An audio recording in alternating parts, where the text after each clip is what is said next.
Teacher की, जो इतना गरीब था कि वो अपनी प्रेग्नेंट वाइफ के साथ एक झोपड़ी वाले घर में रहता था और उसे स्कूल में बच्चों को पढ़ाने के लिए भी साइकिल पर जाना पड़ता था। लेकिन एक दिन उसकी जिंदगी में कुछ ऐसा हुआ जिससे उसकी पूरी की पूरी जिंदगी ही पलट गई। एक दिन कुछ रशिया के सोल्जर्स उसकी वाइफ के साथ बहुत गलत करने की कोशिश करते हैं और जब वो उनसे लड़ती है तो वो रशियंस उसे जान से मार डालते हैं। जिसके बाद वो टीचर अपनी पत्नी का बदला लेने के लिए अपनी कलम साइड में रखकर यूक्रेन का सबसे खतरनाक स्नाइपर बनता है और उसका निशाना इतना सटीक था कि वो 5 किलोमीटर दूर से भी अपने टारगेट को शूट करके मार गिराता है। लेकिन वो कैसे उन रशियन सोल्जर से अपनी पत्नी की मौत का बदला लेता है और उसे अपने इस मिशन में किन किन खतरनाक भयानक मुसीबतों का सामना करना पड़ता है, चलिए जानते हैं। तो कहानी की शुरुआत यूक्रेन के एक पीसफुल एरिया डेनवर्स को दिखाते हुए होती है, जहां मिकोला नाम का एक आदमी अपनी प्रेग्नेंट वाइफ नास्टिया के साथ एक छोटी सी झोपड़ी में रहता था। वो दोनों अपनी मैरिड लाइफ में बहुत खुश थे। नास्टिया एक ड्राइंग आर्टिस्ट थी, उसे ड्राइंग बनाना और लकड़ी पर नक्काशी करना बहुत पसंद था। एक दिन वो मिकोला की सुरक्षा के लिए लकड़ी का एक एंजल बनाकर मिकोला के बाजू में बांध देती है। मिकोला उनके घर के पास ही एक स्कूल में मैथ पढ़ाता था। वो रोज अपनी साइकिल से बच्चों को पढ़ाने स्कूल जाया करता था। उसके घर के बाहर सफेद रंग का एक शांति का प्रतीक बना हुआ था। यहाँ पर हम देखते हैं कि मिकोला के घर पर कोई इलेक्ट्रॉनिक उपकरण जैसे टीवी वगैरह नहीं होने के कारण उन्हें दुनिया की कोई खबर नहीं मिल पाती थी। जब मिकोला स्कूल में जाता तो ब्रेक के टाइम वहीं थोड़ी देर टीवी पर न्यूज देख लिया करता था।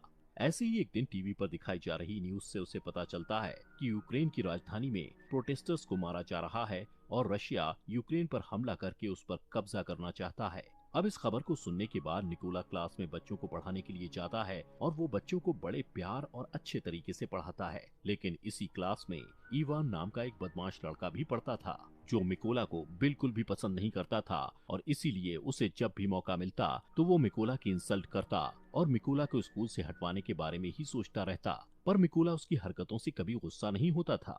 एक दिन सुबह जब मिकोला स्कूल पढ़ाने के लिए जा रहा होता है तो रास्ते में वो कुछ सोल्जर्स को खड़ा देखता है, जिन पर वो ज्यादा ध्यान नहीं देता और आगे बढ़ जाता है। अब जैसे ही वो स्कूल पहुंचता है तो देखता है कि पूरा का पूरा स्कूल खाली पड़ा है, जिससे वो थोड़ा सोच में पड़ जाता है। तभी वो टीवी पर एक न्यूज देखता है जिसमें दिखाया जा रहा था कि यूक्रेन पर कब्जा करने के लिए रशियन आर्मी यूक्रेन में घुस चुकी है, जिससे उसे समझ में आ जाता है कि उसने रास्ते में जो सोल्जर्स देखे थे। पूरा मामला समझते ही वो तुरंत अपने घर की तरफ भागता है, क्योंकि नास्टिया घर पर अकेली थी। लेकिन अब बहुत देर हो चुकी थी, क्योंकि रशियन सोल्जर्स उसकी पत्नी को पकड़कर पीट रहे थे और जब मिकोला अपनी पत्नी को बचाने की कोशिश करता है तो रशियन सोल्जर्स उसे भी पकड़कर मारने लगते हैं। मिकोला उनसे रिक्वेस्ट करता है कि मेरी पत्नी प्रेग्नेंट है, इसलिए तुम लोग प्लीज उसे मत मारो। ये सुनकर रशियन सोल्जर उनके घर को आग लगाकर वहाँ से जाने लगते हैं। अब अपने घर को जलता हुआ देख नास्टिया गुस्से में आकर रशियन सोल्जर्स पर जैसे ही पत्थर मारने लगती है तो एक रशियन सोल्जर उस पर गोली चलाकर उसे मार डालता है।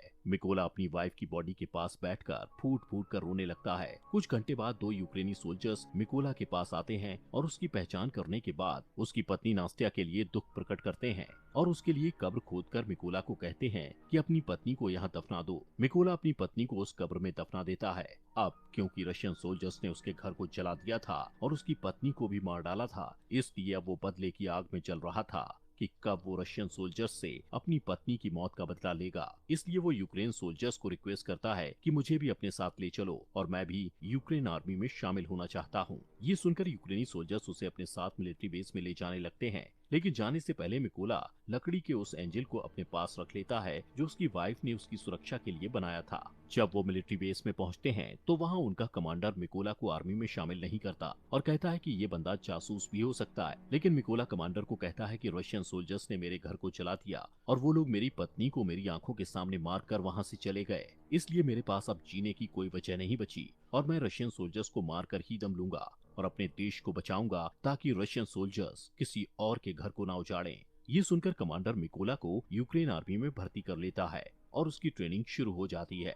मिकोला को बंदूकों के बारे में कुछ भी नहीं पता था और जब बाकी के सोल्जर्स बंदूकों को असेंबल कर रहे होते हैं तो मिकोला उनके सामने सबसे स्लो बंदूक असेंबल करता है, जिससे सभी सैनिकों को लगता है कि वो कभी भी एक अच्छा सोल्जर नहीं बन पाएगा। लेकिन मिकोला अपना पूरा फोकस ट्रेनिंग पर लगाता है ताकि वो जल्द से जल्द एक अच्छा सोल्जर बन पाए। और ऐसे ही एक दिन जब वो ट्रेनिंग कर रहा होता है तो वो अपने सीनियर्स को कहता है कि मुझे मिकोला कहकर मत बुलाओ, वो अपना कोड नेम रेवन रखता है, जिस पर उसके सीनियर्स उस पर हंसते हैं और उसे कहते हैं कि कोड नेम ऐसे ही किसी को नहीं मिलता, उसके लिए बहुत मेहनत लगती है। जिससे मिकोला अपनी पूरी कोशिश से ट्रेनिंग में लगा रहता है। रात को जब सभी सिपाही सो रहे होते थे, तब भी मिकोला अकेले ही अपनी प्रैक्टिस जारी रखता था। एक दिन उसका कमांडर उनको बताता है कि हमारे पास स्नाइपर्स की कमी है, इसलिए तुम लोगों में से कौन कौन स्नाइपर बनना चाहता है। जिसे सुनकर बहुत ही कम लोग अपना हाथ उठाते हैं, लेकिन इनमें से एक मिकोला भी था, जिसे देखकर सभी हंसने लगते हैं। कमांडर उससे कहता है कि तुम्हें तो बंदूक भी असेंबल करनी नहीं आती,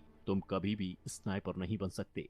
लेकिन मिकोला कहता है कि मैं एक अच्छा स्नाइपर बन सकता हूँ और मैं ये साबित कर सकता हूँ। वो कमांडर को कहता है कि आप मेरा कोई भी टेस्ट ले सकते हो। तब कमांडर उसे टेस्ट देते हुए कहता है कि तुम्हें सिर्फ 20 सेकंड में इस AK-47 बंदूक को असेंबल करना होगा। तब मिकोला आंखों पर पट्टी बांधकर बंदूक को असेंबल करना शुरू करता है और सिर्फ 18 सेकंड में ही AK-47 को असेंबल कर देता है। ये देखकर सभी हैरान रह जाते हैं और जो लोग पहले मिकोला पर हंस रहे थे, अब वो उसके लिए तालियां बजाने लगते हैं।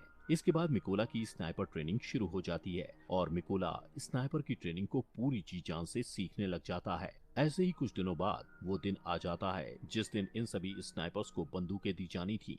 यहाँ पर बाकी सभी स्नाइपर्स को बंदूक का नया और बेहतरीन मॉडल दिया जाता है, लेकिन वहीं मिकोला को एक पुराने मॉडल की बंदूक, जो कि सही से काम भी नहीं करती थी, वो दी जाती है। अपने साथ ऐसा भेदभाव देखते हुए मिकोला अपने सीनियर से कहता है कि सर मुझे भी नए मॉडल की बंदूक दीजिए। जिस पर उसका सीनियर उसे गुस्से से कहता है कि पहले तुम्हें प्रूव करना होगा कि तुम एक अच्छे स्नाइपर हो, उसके बाद तुम्हें नए मॉडल की बंदूक मिल जाएगी। जिसके लिए मिकोला तैयार हो जाता है। अब इन सभी स्नाइपर्स की लास्ट ट्रेनिंग शुरू होती है।